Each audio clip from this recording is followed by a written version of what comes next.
Cosmoversus. Capitán Harlock, la Arcadia de mi juventud, es una de las películas emblemáticas, a mi parecer, de la animación japonesa clásica, tanto por su magnitud artística como visual.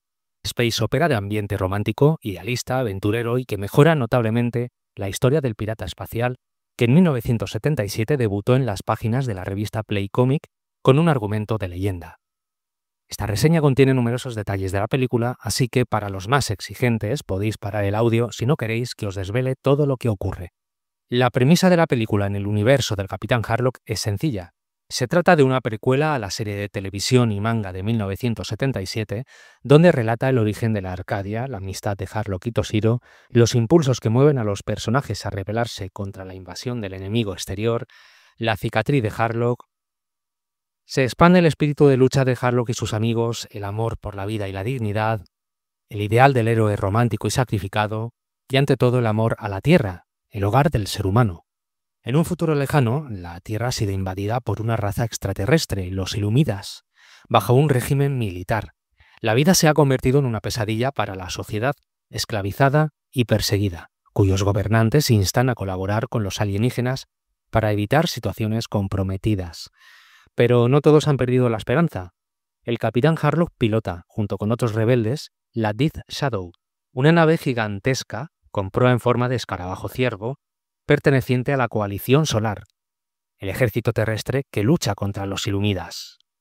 Pese a desconocer su paradero, Harlock mantiene la esperanza de reencontrarse con Maya, su enamorada, que desde un lugar oculto y a través de una señal de radio emite mensajes de libertad y esperanza, en lo que ella llama Arcadia Libre. Pero Harlock es finalmente apresado por el general de los Illumidas en la Tierra y encarcelado junto a la tripulación. Allí va a conocer a Toshiro, un joven enigmático y particular que le propone huir en la Arcadia, una nave que mantiene en secreto y que ha construido él mismo y que mantiene apartada de los Illumidas, prometiendo ser una herramienta feroz para la lucha contra los opresores. En este punto aparece Emeraldas, el alter ego femenino de Harlock que pilota un gigantesco cepelín espacial y se dedica al comercio. Juntos emprenderán el inicio de la lucha contra los Illumidas para salvar a la Tierra y ser libres en el planeta en que nacieron. El significado de Arcadia nos lleva a la literatura y la filosofía griega. Ya lo he explicado en anteriores episodios, pero considero conveniente repetirlo cuando la ocasión lo merece, ya que no todo el público escuchará todos los episodios. La Arcadia, aparte de ser una región geográfica griega, simboliza en la literatura el paraíso del ser humano que vive en paz en la naturaleza, la vida pastoril como ideal de felicidad. Todo ello se desarrolló también en el romanticismo. De aquí venimos a topar con la nave Arcadia como símbolo también de la libertad del ser humano, de la felicidad como herramienta de poder y lucha para alcanzar el ideal de vida y con el que convertir la Tierra en el lugar sagrado y seguro que siempre fue para el ser humano. La Tierra es como la propia Arcadia, con el deseo de convertir en una existencia ideal el único refugio que la naturaleza ha entregado al ser humano. En la serie de televisión que sigue a esta película se matiza todavía más el significado de la Arcadia como camino de felicidad, como estilo de vida, como destino de existencia, así como Ítaca significa para el poeta alejandrino Constantino Cavafis el camino de la sabiduría. Otro de los elementos a tener en cuenta en esta y en otras producciones del Capitán Harlock y el universo de Leiji Matsumoto, llamado Leijiverso, es el espacio. Si la Arcadia es el paraíso, es también el punto de partida para la expansión del ser humano, expansión física y mental, ya que son lanzados numerosos mensajes en pro del mar infinito que supone el universo para Harlock, un lugar donde ser libre y permita al ser humano desarrollarse y encontrar un sentido más grande a su existencia en la Tierra, ya en fase decadente, para lograr mantenerla finalmente a salvo. El ciclo Tierra-Ser Humano-Universo es constante en la película, y allí van los protagonistas para explorar y buscar la libertad total de las cadenas que los atan. Si habéis escuchado el episodio anterior dedicado a la película de 2013, Capitán Harlock, el futuro ya es pasado, veréis los paralelismos entre estos conceptos. La metáfora del enemigo exterior como símbolo del enemigo interior es primordial en el Leijiverso y en la ciencia ficción en general. En la Arcadia de mi juventud, la decadencia de la Tierra y las invasiones extraterrestres son una excusa para presentar al propio ser humano como destructor de sí mismo y la necesidad de reciclarse expandiéndose por todo el universo, reencontrarse y dar un salto cuántico en su propia existencia para salvarse como especie y como cultura. En el primer manga de Harlock conocimos a unos personajes muy diferentes de los mostrados en esta película. La razón es la invasión alienígena que los cambia, y los hechos acontecidos en esta historia son los que conducen al mar de estrellas. La crueldad de los Illumidas y el gobernante terrestre, la masacre de un planeta sometido, la pérdida del amor y la inocencia, todo ello los cambia, los transforma y finalmente se embarcan en la recién estrenada Arcadia para vivir su vida como renegados, como piratas y seres libres bajo su propia bandera, tal y como los conocimos en esa producción original. No son pocos los detalles a tener en cuenta que enriquecen esta película. A pesar de su antigüedad, la animación alcanza una calidad suprema por encima de otras producciones en series y cine. Asimismo, convierte al personaje en una leyenda viva, confirmando lo que en Capitán Harlock, el pirata espacial, comenzó por ser el esbozo de un modelo de héroe romántico y temerario que finalmente se convierte en uno de los principales iconos japoneses que hasta el día de hoy mantiene su frescura en el imaginario del manga. La música ayuda a que la película alcance la magnitud de obra clásica. Piezas orquestadas, como la inclusión del adagio de Albinoni en un emotivo momento que no es fácil de olvidar. La música ayuda a que la película alcance la magnitud de obra clásica, piezas orquestadas y la inclusión del adagio de Albinoni en un emotivo momento que no es fácil de olvidar.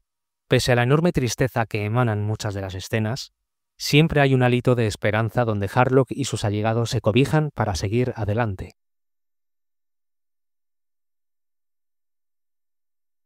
A propósito de la Segunda Guerra Mundial, hay una subtrama a lo largo de la película que explica el origen del linaje de Harlock y contemplamos a los antepasados de los protagonistas. Todo comienza cuando Phantom F. Harlock pilota su avioneta Arcadia en las cumbres de Nueva Guinea, allá por los principios del siglo XX, y se enfrenta a la montaña de Owen Stanley.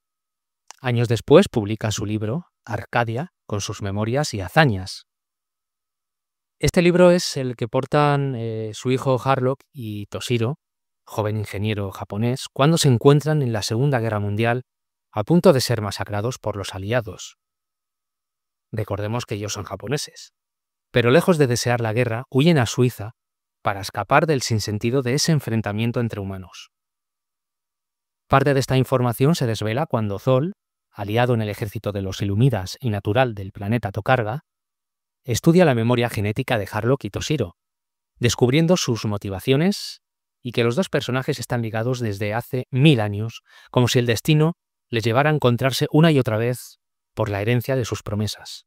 Así es como conocemos los orígenes familiares de Harlock, pues Harlock II, aquí así se llama el personaje de la Segunda Guerra Mundial, habla de sus antepasados que vivían en regiones germanas, entre lagos y bosques, montañas, castillos, rodeados de paz y armonía, la Arcadia de su juventud. Según tengo entendido, en ninguna producción posterior sobre el personaje se vuelven a mencionar estos orígenes. Matsumoto contuvo la tentación de repetirse y dejar claro en esta película algo que no era necesario volver a contar. De esta forma, la película queda intacta y única. Leiji Matsumoto se inspiró en una película europea para el título de Arcadia de mi juventud. Se trata de la película Marianne de mi juventud, dirigida por Julien Duvivier en 1955, a su vez basada en el libro de Peter de Mendelssohn, Arcadia Dolorosa, publicado en 1933. Sitúa la acción en el castillo de Heiligenstadt y muestra un ambiente romántico, gótico, de brumas en bosques junto a un lago, un paraíso bávaro de ensueño que alberga horribles historias de fantasmas y una melancolía que envuelve al espectador, encantado, nunca mejor dicho, por el embrujo de los escenarios. Vincent acude al castillo, es una escuela para niños marginados, y a partir de una broma conoce a una joven que vive cautiva en una casa al otro lado del lago, llamada Marianne, de la que se enamora perdidamente. Ya desde el inicio de la cinta percibimos el ambiente semejante a la Arcadia de mi juventud, como Matsumoto ha adaptado perfectamente la melancolía del castillo de Heiligenstadt en el monólogo de Harlock II, cuando recuerda a sus ancestros y nombra las regiones germánicas de donde proviene el linaje, o en las palabras de Harlock del futuro, en las que expresa la esperanza de reencontrarse con Maya. El tema de la película, algo en lo que no me extenderé demasiado, evoca ese amor de juventud, amor loco, inalcanzable, como un fantasma, como el rayo de luna de Becker, inmaterial, refugio de fantasías y esperanzas. En un diálogo del protagonista y un amigo, dicen: ¿la has visto? Mira, esa forma que se mueve a la derecha de los álamos. Es ella. Es el sol brillando sobre las margaritas. Es su vestido blanco. Ella viene, viene. Es solo la niebla moviéndose. Duvivier rodó 2 versiones de la historia, una en Francia y otra en Alemania, con el único cambio del actor protagonista. Por el momento solo he podido ver la versión francesa. Queda muy clara la influencia de esta película en las producciones de Matsumoto en general, una inspiración que ha engendrado nuevos clásicos. El personaje del Capitán Harlock y en general las creaciones de Leiji Matsumoto gozan de gran fanatismo en Italia, con asociaciones y vínculos muy fuertes con Japón. Este mismo año proyectaron en el cine la película de la Arcadia de mi juventud, y existen canales de anime donde emiten series y películas clásicas. También tienen en Amazon Prime un canal en italiano para estas producciones. Y existe infinidad de merchandising, clara fascinación por la obra del mangaka que supo darle personalidad a una leyenda. Encontré hace años, por sorpresa, creo que fue en 2008, una edición en DVD que conservo con celo. El personaje y la antigüedad de la película hacen que parezca extraño que una distribuidora se haya atrevido a editarla en España, donde es poco conocido. La encargada fue Divisa Home Video. Por cierto que el doblaje español deja mucho que desear. Obviando el japonés, la siguiente pista de audio es catalán. Y me parece superior al español y además el idioma en que escuché la película por primera vez. Lo único que puedo echar en cara al doblaje catalán es que tradujesen la canción de los créditos finales, porque no encuentro la voz del intérprete muy adecuada. Nos vemos pues en el siguiente viaje a bordo de la Estrella Fugaz, aquí en Cosmoversus Podcast.